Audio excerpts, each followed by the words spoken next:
Bênção de Deus, chegamos aí ao nosso tópico de número 3, que fala sobre o livro do Apocalipse. O subtópico 1 nos diz autoria, propósito e destinatários, claro, do livro de Apocalipse. Esse livro ele foi escrito pelo apóstolo João. Ele foi o último apóstolo a morrer. João exercia seu ministério na região da Ásia Menor desde 70 d.C., quando Jerusalém foi destruída e os judeus foram expulsos. O general Tito destruiu Jerusalém, o templo, em cumprimento de Mateus capítulo 24. Foi considerado, João, uma ameaça pelo imperador Domiciano, o qual reforçou o culto imperial e perseguiu os cristãos. Esse rei era terrível. No fim do reinado de Domiciano, João foi exilado na ilha de Patmos, lá no Mar Egeu, onde, segundo a tradição, permaneceu menos de um ano, pois logo Domiciano foi assassinado por seus inimigos políticos. O rei que o sucedeu foi Nerva, o imperador, que enviou os exilados de volta à terra de origem deles, restituindo-lhes as propriedades confiscadas. Isso são dados históricos, da história eclesiástica de Eusébio de Cesareia. Dessa forma, João voltou para Éfeso, onde ele permaneceu até o dia da sua morte, numa idade bastante avançada, segundo a história, por volta de 96 anos. O livro ele foi escrito enquanto João estava preso na ilha de Patmos, lá no Mar Egeu, na Ásia Menor, onde ele teve a visão que nós conhecemos hoje como o livro de Apocalipse. O propósito de Apocalipse, ele vai trabalhar com a renovação da esperança e do ânimo dos cristãos que, diante da perseguição e do aparente atraso no retorno de Cristo, os cristãos estavam desanimados. O Apocalipse é um alento a esses cristãos. Para isso, Jesus transmite às igrejas da Ásia, por meio da visão do apóstolo, suas necessidades específicas e cuidados a tomar para que essas 7 igrejas perseverassem na fé. Além disso, ele projeta a realidade do sofrimento em escalas inimagináveis, que vai ali do capítulo 4 ao capítulo 18. O que se torna ínfimo diante da vitória definitiva de Cristo, do julgamento dos ímpios e da reunião dos santos com o Senhor. Apocalipse 19 ao 22. Segundo o dicionário bíblico Wycliffe, ele diz que o termo grego apocalipsis significa revelações especiais de Deus ao homem mediante Jesus Cristo. A palavra apocalipsis, ela é uma combinação de duas palavras, Apo, do grego, que significa a parte de, e kalupto, que significa encobrir. E o sentido da palavra, então, é revelar algo que estava encoberto. No versículo de abertura, o livro já mostra ser a revelação de Jesus Cristo e assegura que o propósito é mostrar as coisas que brevemente devem acontecer. Como literatura apocalíptica, o livro ele descreve a futura graça de modo a encorajar os obedientes e descreve o futuro castigo para desencorajar os desobedientes. A obra apresenta o apóstolo João como autor. No século III, um homem por nome Dionísio de Alexandria, ele questionou a autoria joanina, alegando diferenças de linguagem, vocabulário e estilo entre o Evangelho de João e o Apocalipse. Porém, os primeiros patriarcas da igreja confirmaram que a autoria era de João. Nós temos aí alguns pais da igreja, como Justino Marte, que assegura que João recebeu a revelação acerca do milênio, da ressurreição universal dos crentes e do juízo final. A data da escrita do Apocalipse ocorreu aí por volta do ano 95 d.C., onde João recebeu aí a revelação, conforme nós dissemos, lá na ilha de Patmos, sobre o reinado de Domiciano. Os destinatários desta carta, eles são identificados como sendo as 7 igrejas da Ásia Menor, onde fica esta região hoje, sudoeste da moderna Turquia. Embora a mensagem sirva para todos os crentes em todas as partes do mundo, em todos os tempos, especialmente os primeiros leitores habitavam na cidade de Éfeso, Esmirna, Pérgamo, Tiatira, Filadélfia, Laodiceia e Sardes, as 7 igrejas. A mensagem foi endereçada para essas igrejas, mas é claro, extensiva a todos os crentes, tanto do passado como do presente e do futuro. Como essas 7 cidades estavam localizadas em uma rota bastante movimentada, com estradas que formavam conexão entre elas, acredita-se que o livro de Apocalipse pretendia ser uma carta circular e ser lida em cada uma dessas 7 igrejas. O livro ele termina ou encerra o cânon do Novo Testamento e revela a vitória final do reino de Deus. Malaquias encerra o cânon do Velho e Apocalipse encerra o cânon do Novo Testamento. O ponto de número 2 nos diz uma mensagem de esperança. O tema do livro de Apocalipse é a vitória de Cristo e da sua igreja sobre Satanás e seus seguidores. Apocalipse 17:14. A intenção do livro é mostrar que as coisas não são como parece ser. O diabo, o mundo, o anticristo, o falso profeta e todos os ímpios perecerão, mas a igreja, ela triunfará. Cristo é sempre apresentado no livro de Apocalipse como sendo vencedor e conquistador, conforme vocês podem ver aí nos versos em tela. Jesus ele triunfa sobre a morte, o inferno, o dragão, a besta, o falso profeta, a Babilônia e os ímpios. Jesus é mostrado sempre como o rei triunfante que subjuga todos os seus inimigos. A igreja, que tem sido perseguida ao longo dos séculos, mesmo suportando o martírio, sempre é vencedora, nos mostra Apocalipse. Os juízos de Deus mandados para a terra são uma resposta de Deus à oração dos santos. Apocalipse 8, do verso 3 ao 5. Então, os santos, desse período que estiverem aqui na grande tribulação, orarão e pedirão ao Senhor, justiça. O livro de Apocalipse também demonstra a esperança da igreja. Jesus diz: eis que venho com as nuvens e todo olho verá, até mesmo os que o transpassaram, todas as tribos da terra se lamentarão sobre ele. Sim, amém, diz Apocalipse. Apesar de João estar no período próximo da sua morte, esta esperança ainda estava firme na sua alma, no seu coração.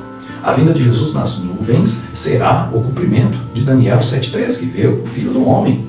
Uma profecia que o próprio Cristo aplicou-se a si mesmo, Mateus 26:24, ou melhor, Mateus 26:64.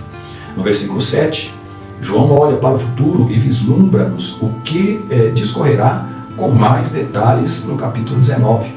Com o pensamento no poder e no domínio de Cristo, o evangelista João imediatamente manifesta a esperança da igreja que permanece nas nossas almas. Ele virá com as nuvens.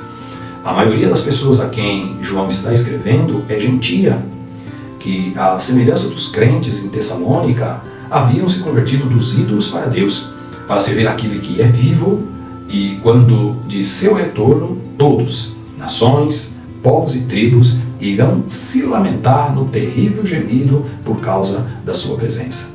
Contudo, este não é o desejo de Deus para essas pessoas. A promessa feita a Abraão era de que este e sua semente de Abraão, fazendo referência a Jesus, trouxesse a bênção sobre todas as famílias da terra.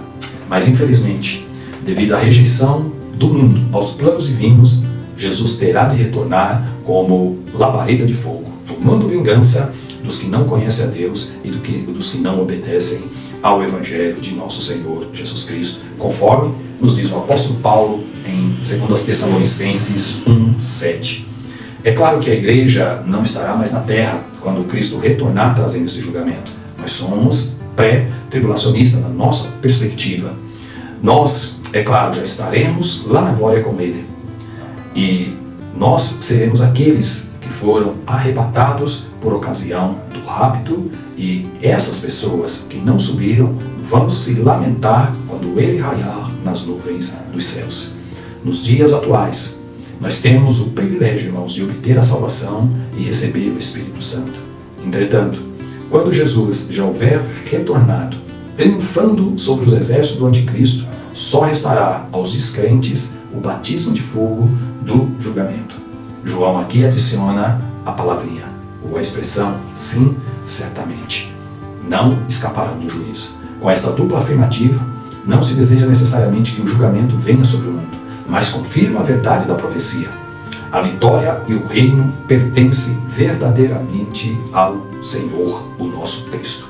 Apocalipse é a grande consumação das Escrituras, assim como o Gênesis é o livro das primeiras coisas. Gênesis é o primeiro, Apocalipse o último.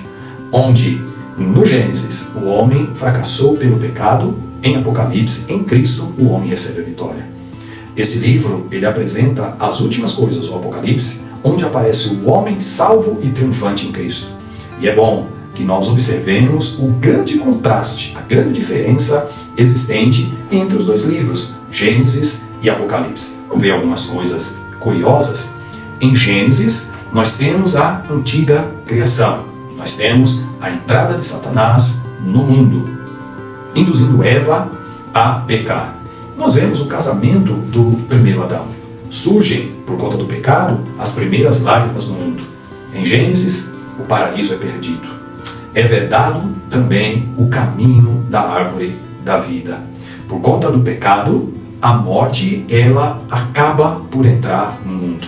Então, por conta do pecado, por conta da entrada da morte, a vida se torna limitada. E por conta do pecado, a maldição veio tanto sobre o homem como sobre toda a natureza. A primeira cidade é um fracasso. Tentam-se construir uma cidade e uma torre que se chegaria ao céu, a Babel, mas essa cidade torna-se um fracasso porque Deus espalha todo mundo. Em Gênesis, a comunhão com Deus, ela é perdida. Em Gênesis, a lua e as estrelas iluminam as noites. Velho céu e velha terra há em Gênesis. Surgem as primeiras dores por conta do pecado. O homem começa a fugir de Deus. Ele tinha comunhão perfeita, mas pecou. O pecado passou a todos os homens e aí Adão e Eva acabam por fugir de Deus e todos nós fazemos isso. O mar, todos nós é claro, né? Que não estamos em Cristo enquanto homens. O mar, ele é separado da terra seca. Mas há agora uma inversão, porque em Apocalipse, enquanto em Gênesis há a antiga criação, nós vemos Apocalipse falar da nova criação. A entrada de Satanás induzindo o homem ao pecado, em Apocalipse, nós vemos o juízo sobre ele. O casamento do primeiro Adão, em Gênesis, é substituído pelo casamento do segundo Adão, Cristo, com a sua noiva, igreja. A lágrima entrou em Gênesis, porém, em Apocalipse ela é enxugada. Em Gênesis o paraíso é perdido, em Apocalipse o paraíso é restaurado. Em Gênesis o acesso à árvore da vida é vedado, porém no Apocalipse o caminho está livre para a árvore da vida. Em Gênesis a morte vence, em Apocalipse ela é vencida. Em Gênesis a vida é limitada por conta da morte, em Apocalipse ela se torna eterna. Em Apocalipse não há maldição, tal qual houve sobre o homem e sobre a terra em Gênesis. A cidade dos salvos é um sucesso, é uma bênção. A comunhão divina é restaurada em Apocalipse. Não haverá mais noite. Haverá novos céus e nova terra. Não haverá mais dor. O homem verá a face de Deus. Aquele que fugiu em Gênesis, em Cristo, pode agora novamente se aproximar de Deus. O mar, segundo Apocalipse, já não existe. Desse modo, o livro de Apocalipse, ele nos ensina a viver com Deus no presente, a fim de que nós possamos participar da eternidade com Deus. As revelações do futuro atestam que Deus, ele controla a história, e não somente a história, mas Deus controla tudo, porque Satanás será derrotado, o pecado será banido para sempre, e aqueles que venceram herdarão a Nova Jerusalém. Por isso, todos nós somos encorajados a ter sempre nos nossos lábios e clamar uma das expressões mais belas das Escrituras para os salvos. Ora vem, Senhor Jesus. Apocalipse 22:20. Que essa expressão nunca possa sair dos lábios do povo de Deus. Chegamos aí ao resumo do ponto 3 que diz: o livro do Apocalipse foi escrito para 7 igrejas da Ásia Menor, traz uma mensagem de esperança e fortalecimento da fé.